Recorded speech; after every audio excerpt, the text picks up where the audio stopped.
Fala galera, sejam muito bem-vindos à nossa semana Faturando com Fonotube. É um prazer tê-los aqui e poder compartilhar um pouco do meu conhecimento com vocês. Eu quero que vocês saibam que eu estou fazendo essa semana com muito carinho, dedicação e esforço. Para quem não me conhece, eu me chamo Ramon Brito, trabalho na área de manutenção e equipamentos gastronômicos industriais há mais de 13 anos e no início não foi nada fácil. Nós abrimos a empresa do zero praticamente, nós não tínhamos técnico, nós não tínhamos peças, nós não tínhamos carro e hoje em dia, graças a Deus, nós temos uma equipe, temos 2 empresas e tudo que eu aprendi nesse decorrer desses mais de 13 anos eu vou passar para vocês de forma clara e objetiva. Tudo que a gente aprendeu foi caindo, levantando, caindo de novo, levantando, vendo onde a gente estava errando e ajustando, e todos esses passos que eu utilizei nessa jornada eu vou trazer para vocês nessa semana Faturando com Fonotube.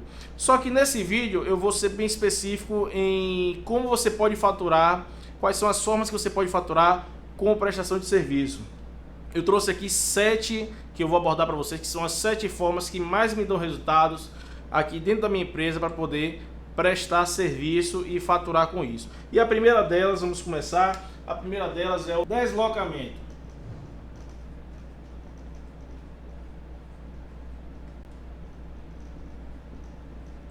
Aí você me pergunta, Ramon, como é que eu devo cobrar essa taxa de deslocamento? Por que eu devo cobrar essa taxa de deslocamento?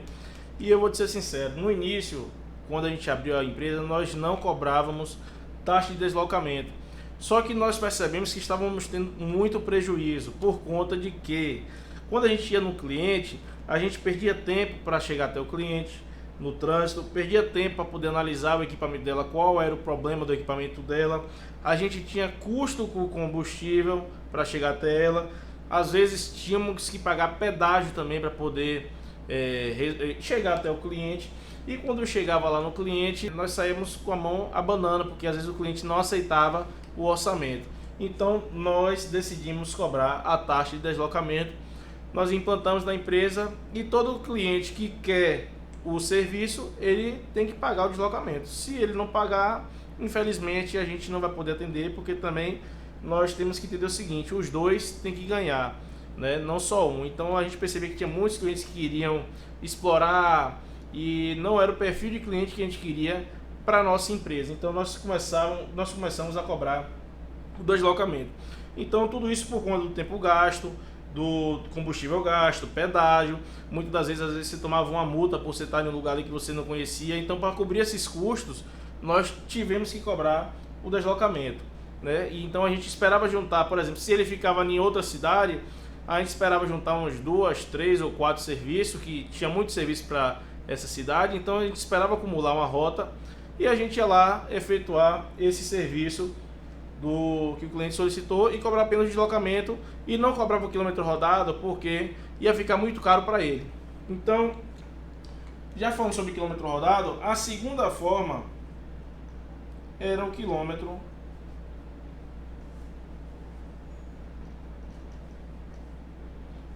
rodado.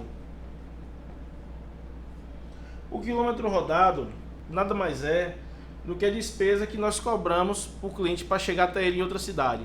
Por exemplo, eu estou em Feira de Santana e uma pessoa da capital me chamou de Salvador, é 110 km. Ele fala, Ramon, eu preciso de um atendimento aqui agora, minha produção está parada. Então aquele cliente que tem urgência e não quer esperar fechar uma rota para poder pagar apenas o deslocamento, ele paga o quilômetro rodado. E como funciona o quilômetro rodado? O quilômetro rodado aqui a gente colocou uma tabelinha para não ficar tão caro para o cliente, ficar um preço justo. Então, o que é que a gente faz? De 0 a 100 km, a gente cobra 1,50, né? De 1,50 não, perdão, 1,30. De 100 até, sei lá, 200, 300, quanto for, ou 400, não sei, a gente faz a R$1. Então por que a gente faz isso? Porque aqui, como a gente vai cobrar ida e volta, vai ficar um pouco mais caro, então a gente baixa 30 centavos. E como aqui é um pouquinho mais próximo, 100 km, a gente cobra 1,30 ida e 1,30 volta. Então, isso aqui é o quilômetro rodado. Geralmente quem paga o quilômetro rodado é aquele cliente que quer urgência, não quer esperar o quilômetro rodado, a produção dele está parada e ele precisa rapidamente de uma pessoa para poder efetuar o serviço. Lembrando que todas as vezes que a gente vai fazer esses deslocamentos, quilômetro, a gente leva as peças necessárias no carro para poder fazer a substituição das peças que tiverem defeito, entendeu? Para não ter que o cliente gastar duas vezes e a gente também não ter dois trabalhos. A terceira forma que nós temos para faturar é o serviço.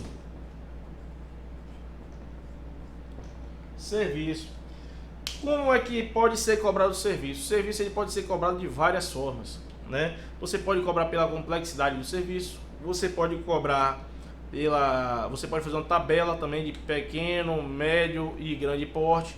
Você pode também cobrar por hora, tem gente que cobra por hora de serviço. E, por exemplo, uma pessoa que trabalha a hora, ela bota lá, minha hora de serviço é R$100. Se ela demorou 2 horas é R$200. Se ela demorou 1h30 é 150 e aí sucessivamente. Se você quiser cobrar por complexidade, você vai ter que analisar qual é o problema do equipamento e passar o orçamento, né? E em outros casos, que é a tabelinha que nós utilizamos aqui, que é o seguinte: pequeno, médio e grande porte. Então nós classificamos pequeno porte. Deixa eu botar aqui para vocês compreenderem. Pequeno porte, vou botar um PP. Pequeno porte, a gente cobra um valor X. Médio porte, a gente cobra um valor Y. E grande porte, a gente cobra um valor Z, né? Então o que acontece? Lembrando que a gente pode mudar essa regra, pode mudar a regra. Não é porque a gente trabalha apenas com pequeno, médio e grande porte que a gente é obrigado a trabalhar seguindo 100% a tabela, porque em alguns casos você vai pegar um equipamento de médio porte que, em vez de ter um problema apenas relacionado à elétrica, vai ter um problema de elétrica e mecânica. Então vai ser mais complexo, vai ter mais trabalho para você. Então você pode aumentar o preço ali um pouquinho. Da mesma forma o grande ou o pequeno porte. Às vezes você vai pegar não acha que tem problema só de mecânica, daqui a pouco aparece um problema na parte elétrica. Então você tem que saber levar. Então nós utilizamos a tabela, mas dependendo da complexidade, da quantidade de serviço que tem, a gente pode aumentar o preço também.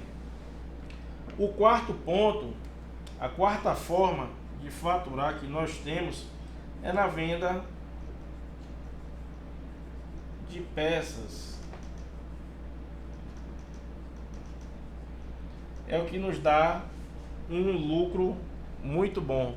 Que as peças, ela pode te dar lucro de 100%, 150%, dependendo da peça.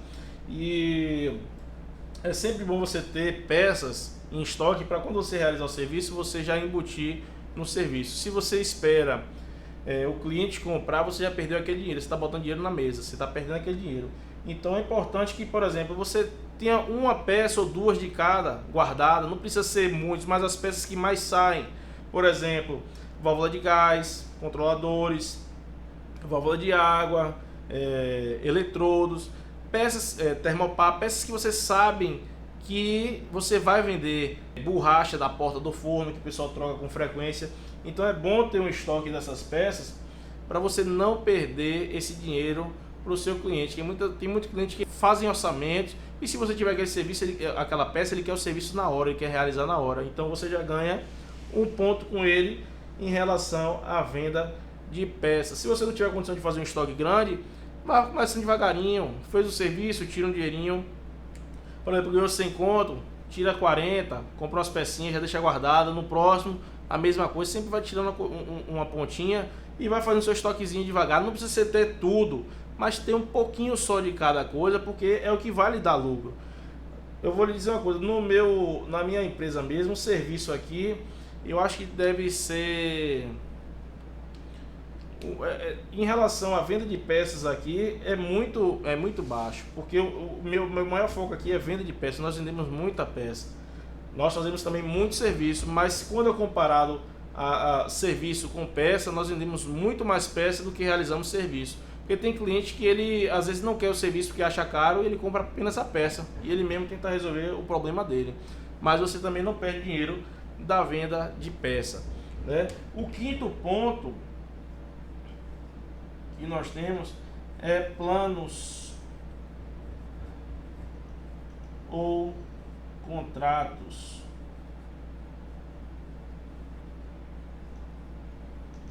Planos ou contratos. Como funcionam planos e contratos?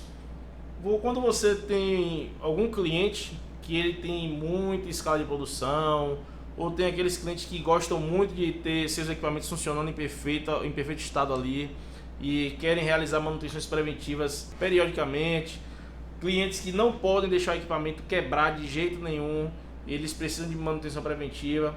Então você pode fazer planos com eles ou algum contrato de tipo, se ele tem 6 equipamentos, 5 equipamentos, você chega lá e fala assim, ó, você tem 6 equipamentos, deixa eu botar aqui, você tem 6 equipamentos, eu vou cobrar X para o senhor por mês, e nesse plano, o que é que o senhor vai ter de direito? O senhor vai ter uma manutenção preventiva por mês e corretiva ilimitada. Tantas vezes que a máquina quebrar, eu vou vir consertar e o senhor não vai ter custo nenhum, porque o senhor já vai me pagar mensalmente.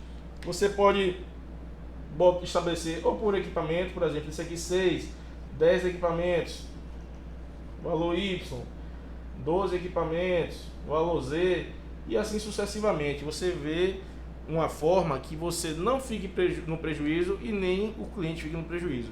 O que acontece? Você pode também colocar com peças inclusas, como se fosse um seguro, entre aspas. Você pode botar aqui, por exemplo, 6 equipamentos, você faz um levantamento das peças que mais dão defeitos.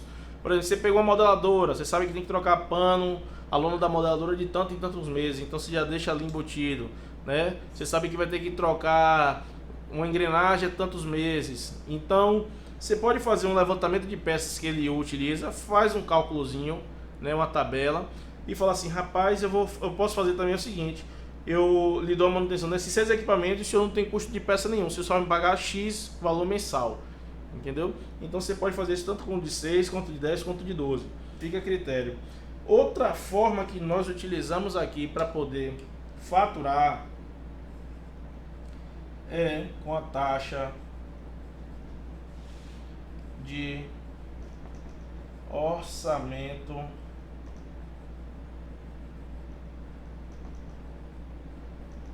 não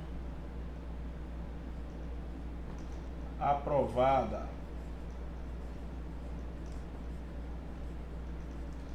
Taxa de orçamento não aprovada geralmente funciona com equipamentos pequenos que o cliente traz no balcão. Então o que acontece? Ele chegou, sei lá, com uma fritadeira no meu estabelecimento e fala assim, rapaz, eu quero fazer serviço nessa fritadeira, ou eu quero fazer o orçamento do serviço dessa fritadeira. Então o que você vai fazer? Você vai pegar o equipamento e você explica a ele, ó senhor, a gente tem uma política aqui na nossa empresa e a política é a seguinte, a gente desmonta a máquina, vê todo a estrutura dela, como é que tá, a questão do desgaste físico de peça e tal, vê o que precisa ser feito e lhe passa o orçamento. Se o senhor não aprovar o orçamento, a gente cobra uma taxa de X. Pode ser uma taxa com valor simbólico. Aqui nós cobramos uma taxa de R$30. É um valor simbólico por quê? Porque o cliente deixou a máquina, a gente vai abrir a máquina, vai passar o orçamento. Se ele não aprovar, a gente vai ter que tornar a fechar a máquina para ele levar o equipamento dele. Então a taxa que a gente cobra de orçamento não aprovado. Se ele aprovou, ele não paga. Só paga somente se ele não aprovar. E é muito importante outro ponto que nós faturamos, que esse aqui é um dos que fez a gente dar uma guinada no início, que é se tornar assistente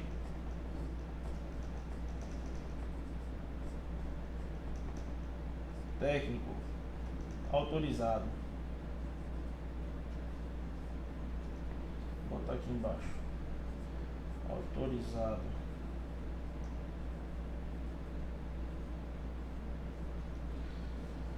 Assistente técnico autorizado. Então o que acontece? O assistente técnico autorizado, quando você se cadastra numa empresa, é de sua responsabilidade consertar qualquer equipamento que aquela empresa fabrique. Então isso aqui foi um ponto crucial para a gente poder crescer, porque quando você se torna assistente técnico autorizado de alguma marca, ela vai passar os clientes em garantia para você. E geralmente a garantia são de 6 meses. E nesse período, quando o equipamento vai até você, o cliente começa a te conhecer, ele vai saber que você presta manutenção em equipamentos. Então o que é que ele vai fazer? Toda vez que você tiver algum serviçozinho, ele te conhecendo, quando ele tiver algum problema, ele te conhecendo, ele vai ir até você. Só que para isso é bom que você faça um cartãozinho de visita, né? Saiba atender bem o cliente, porque se você atender o cliente mal no período de garantia, meu amigo, esqueça que ele não vai te procurar. Então, se você tiver um atendimento bom no período de garantia, dá um cartãozinho, dá até um brinde para o cliente, um valor simbólico, só para ele poder ficar marcado, né, com você, você vai conquistar uma grande cartela de clientes, porque geralmente tem muitos problemas. Se você tiver muitas fábricas como autorizado, vai aparecer vários probleminhas e um vai indicando o outro. Isso aqui foi crucial para o nosso crescimento. Até hoje nós trabalhamos como assistente técnico autorizado de várias marcas. Eu vou dizer uma coisa, eles não pagam, não são os que pagam melhor no mercado, eles pagam um valor bem praticamente que simbólico, eles pagam a taxa de quilometragem, mas o valor do serviço eles pagam bem baratinho, mas isso serve para você formar sua carteira de clientes, porque uma hora o equipamento vai sair da garantia. Então é bom você se tornar um assistente técnico somente para poder você fazer esse cadastro de cliente, você ter essa carteira de cliente. Mas lembrando que não são todas as empresas que pagam bem, né? Elas têm o percentual delas, têm as políticas delas, têm a diretriz.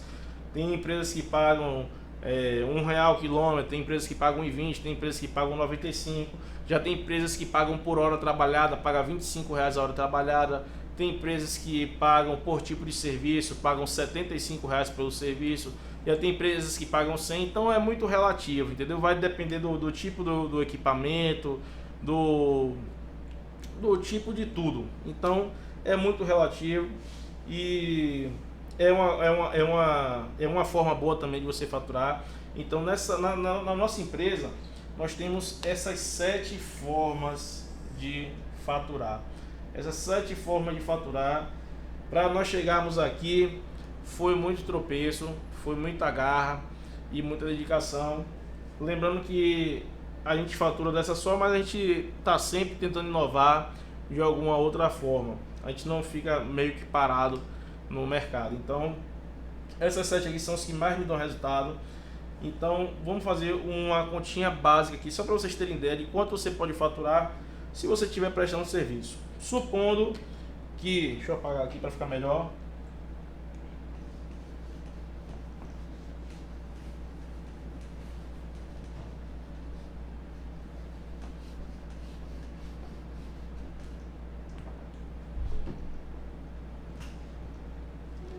Supondo que um cliente ele te chame para fazer serviço em um forno turbo, porque o forno turbo dele não está ligando, ou o controlador não está acendendo, ou o botão não está funcionando, e aí ele chama para você fazer um serviço em forno turbo. Então eu vou botar aqui um serviço em FT, em um forno turbo, né?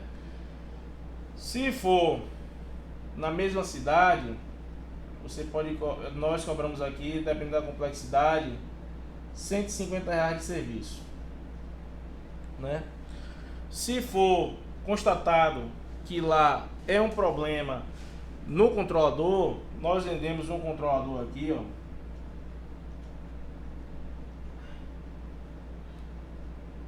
Isso aqui é uma média, R$520. Só que chegando lá, você fala com o cliente: ó, meu serviço é 150 e eu vou trocar o controlador, mas se você quiser, eu posso fazer uma revisão geral pelos mesmos R$150 e a gente vê se precisa trocar mais alguma peça, porque você não vai ter o custo de outro serviço, né? Porque se você, daqui a pouco a gente troca o controlador, que é R$520 mais R$150, aqui vai dar R$670. E daqui a pouco você me chama de novo: para praticar, para fazer outro serviço, o forno dá outro problema relacionado a outra coisa, você vai pagar mais 150 de novo e mais as peças que for precisar. Então o cliente ele vai optar em que você dê uma revisão geral do forno. Então você pode tirar o queimador do forno, ver os eletrodos, se os eletrodos estão bons. Se não tiver bom, você pode cobrar o eletrodo aqui, vamos botar aqui, eles pegam 2 eletrodos, né?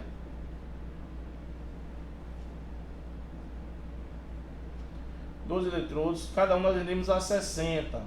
Então o total aqui vai dar R$120, né? Chegou lá, você viu também que a borracha do forno dele está toda gasta ou já está toda rasgada, que geralmente quando você vai, a borracha não tá boa do forno, então ou tá ressecada ou tá toda partida, e você pode oferecer a borracha para ele também. Troca a borracha, né? Nós chamamos de trefilado. Vamos botar aqui ele por R$250, né? Então, só de peças e serviço, quanto você faturou? 250 mais 205 mais 150, aqui dá 400, 920 mais 120, R$1.040, não é isso? Então, em um serviçozinho simples e de poucos minutos, você fatura R$1.040 com a revisão geral de um forno turbo. Lembrando que isso aqui não está incluso quilômetro rodado, não está incluso deslocamento. Se você tiver em outra cidade, você for cobrar deslocamento, sei lá, supondo que você cobre R$80 de deslocamento, já vai para R$1.120, R$1.120, né? E aqui você já tá utilizando serviços, venda de peças, deslocamento se tiver, né? Taxa de orçamento não aprovado, a gente já cobra o deslocamento, já está incluso. Esse deslocamento nada mais é do que uma taxa de orçamento mais a visita. Ou seja, se o cliente, você chegar lá, constatou o problema, o cliente não aceitou o serviço, ele vai pagar os 80, que é o deslocamento com o orçamento, né? E então é isso aqui. Isso aqui é você fazendo apenas o serviço de um forno, né? Se você fizer um forno, você consegue fazer esse valor. Fora que tem outras peças que você pode analisar também, fazer uma revisão geral e ver se está com problema ou não, que é o triplo, né? Nós chamamos a mangueira tripla dele, mangueira tripla, que é que faz a ligação dos gases, que geralmente eles fazem uma adaptação doida lá, eles botam mangueira de jardim e é muito perigoso isso. Esse dia mesmo a gente foi fazer um serviço e quando eu cheguei lá, o cliente tinha botado mangueira de jardim e a mangueira já estava inchada a ponto de estourar. E se estourasse ia ser uma confusão, porque funciona em alta pressão. Até chegar dentro do forno é alta pressão. Então ele estava ligado a uma mangueira de jardim em alta pressão. Então a gente fez a substituição, botou mangueira tripla e botou um alongador, né? Fez a instalação correta para ele. E tem a mangueira tripla, tem válvula de água, tem várias outras pecinhas, tem a válvula de gás, tem o regulador de gás. Eu vou mostrar para vocês depois essas peças e vocês podem também estar ganhando dinheiro com peça. Então geralmente o que você pode entender aqui, ó, você fez R$1.040, né? E foi R$150 de serviço. Então a maioria do valor do seu faturamento vai estar na venda de peças. Seu lucro maior vai ser na venda de peças. Então é muito importante que vocês façam um estoquezinho de peça para poder agregar o valor no seu serviço. Bem, pessoal, então é isso aqui, é isso que vocês têm que entender. Essas são as sete formas que eu utilizo na minha empresa e que já me gerou muito resultado mesmo, e que vocês podem aplicar na empresa de vocês. Eu acredito que até independente do ramo, você pode criar estratégias para poder estar aplicando isso aqui também na sua área, né? Então, o conteúdo que eu trouxe para vocês foi esse. Na próxima aula nós vamos trazer outro conteúdo muito importante. Então vocês fiquem ligados. Se vocês tiverem qualquer dúvida em relação a esse vídeo, coloque nos comentários aqui embaixo que eu vou poder estar esclarecendo para vocês. Se vocês gostaram também, comente aqui embaixo, né? Vai ter um campo aqui para você estar comentando. Então é isso aí. Um forte abraço, fiquem com Deus e até a próxima aula.